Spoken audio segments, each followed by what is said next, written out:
Hello, what's up? Today I'm gonna show you how to remove the background. Yung back mo. Yung pagka medyo pangit yung background mo, pwede mo siyang tanggalin. Okay? So here we go.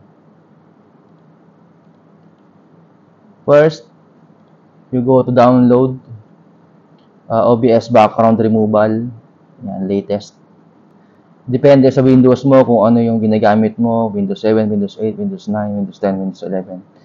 So, ang ginagamit ko is Windows 11. So, dito ako. Sa OBS background removal, Windows x64. Download. Okay. Na-download ko na siya. So, punta ako ng download. And from here, download. Na ano ko na siya, na zip file ko na. So, ito yung folder niya.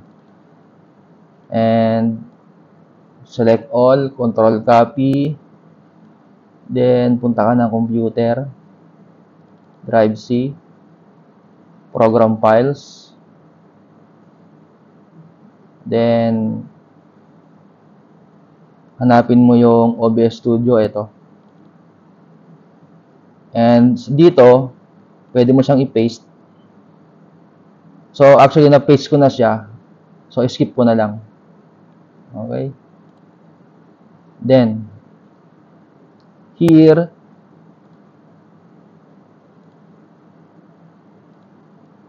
dito, sa video capture device, ito yung camera mo.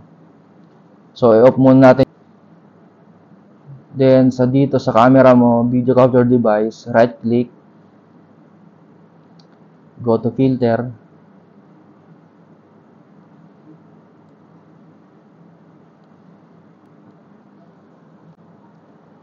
then, dito sa video capture device, right-click, punta ka ng filters, then, here, dito sa effects and filters, add background removal. Ayan. Nawala na siya. Nawala na yung background mo. Ayan, hands up. Ganun lang siya kadali. Then, close.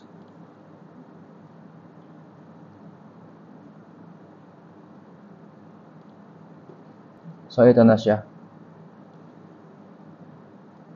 Wala na siyang background. Ayan. Okay? So, ito na yung pinaka final settings. So, wala na yung background sa likod. Natanggal na siya. So, you can start your vlog. Okay? Ciao.